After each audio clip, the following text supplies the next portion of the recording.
Холанѓаните паѓаат од топ листата на најголеми скептици во Европската Унија во однос на прашањето за проширување на ЕУ со земји од Западен Балкан.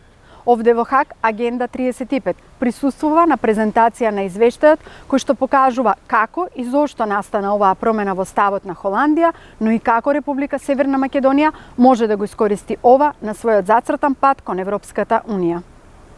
Речиси половина од јавноста во Холандија има позитивен став во однос на проширувањето на Европската Унија со земјите од Западен Балкан, Република Северна Македонија, Србија, Црна Гора, Босна и Херцеговина и Албанија. А околу 1/3 од испитаниците имаат негативен став по однос на ова прашање. Ова се најновите сознанија од истражувањето спроведено во изминатите неколку месеци од страна на Европскиот фонд за Балкан, Советодавната група за јавни политики Балкан во Европа и ДИПАРТ.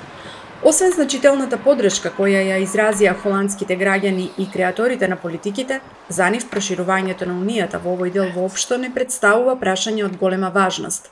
Кои се клучните наоди од истражувањето, сублимира Тобијас Шпори, еден од авторите на ова истражување. I mean, the key findings are that the Dutch are not so negative about EU enlargement with the Western Balkans as we would have expected it maybe, because Dutch public opinion is actually split. So it's like 45% are actually in favor of having those countries joining the EU. 20% are unsure and the rest is against it. What we also find is that it's not just about the Western Balkan countries, so about the countries per se, but it's more about how Dutch people view the EU. So if they like the EU in general, they also want more countries to join. If they don't like the EU at all, it's the opposite, so they also don't want to have countries joining.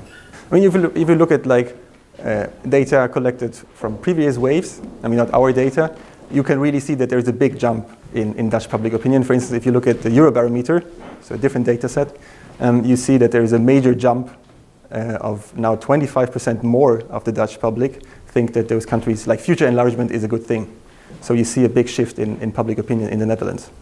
I think related to the war in Ukraine, the Russian war in Ukraine, because it meant a lot to people in terms of, okay, now there is kind of a foreign enemy and we as Europeans have to stick together.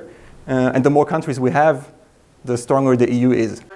На прашањето како ја толкува разликата помеѓу јавното мислење и одлуките кои реално ги носат во однос на земјите од овој блок, тој вели дека и самите политичари биле изненадени од пременетиот став на граѓаните и дека ќе биде потребно време додека тоа да се преточи во позитивни политички одлуки.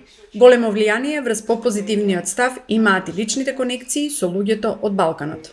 Ljudi koji su putovali na Zapadni Balkan, u bilo koju od zemalja ili koji poznaju nekoga sa Zapadnog Balkana imaju mnogo pozitivniji stav. I to se vidi u istraživanju. Oni su naravno u grupi onih koji su za proširenje i kojima je pitanje značajnije nego oni drugi. Lično iskustvo, kao što svi znamo, je bitno svim ljudima. S druge strane, ako pogledamo procenat ljudi koji su putovali na Zapadni Balkan, on nije tako veliki, čini se. S treće strane možemo reći da nema ni puno direktnih letova iz Holandije u region i to je nešto, na primjer, na čemu bi moglo da se radi, znači te konekcije. Zaključak je u suštini da oni koji znaju i koji imaju veće poznavanje regiona su raspoloženiji za proširenje, ali činjenica je takođe i da Holanđani ne znaju puno ni o politikama proširenja, a samo 42% je, uslovno rečeno 42% je znalo da tačno da na mapi pokaže gde je tačno Zapadni Balkan, koje su to zemlje. Холандските граѓани, иако се децидни дека земјите кандидати треба да ги исполнат сите критериуми за да влезат во европското семејство, тие самите многу малку знаат за функционирањето на Унијата. Па дори половина од испитаниците сметаат дека со влезот на земјите од Западен Балкан во ЕУ автоматски ќе влезе и Турција. Препораките од ова истражување во голема мерка е насочено и кон холандските медиуми и политичари, кои би требало повеќе да ги информираат и едуцираат граѓаните за процесите во Унијата и за земјите кои сакаат да станат дел од истата.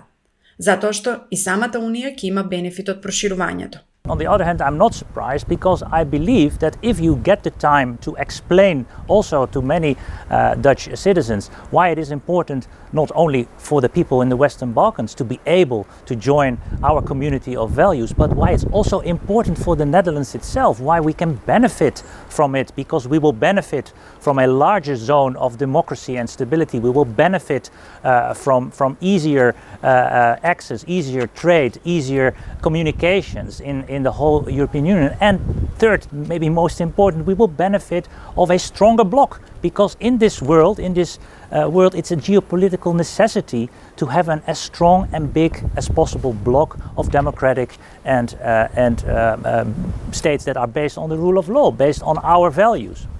Еден од заклучоците на панел дискусијата и презентацијата на истражувањето koje се одвиваше во Институтот Клингендейл во Хаг е дека одговорноста за интегрирањето на земјите од Западен Балкан во ЕУ секако зависи од политичката волја во секоја од овие земји и степенот на исполнување на критериумите.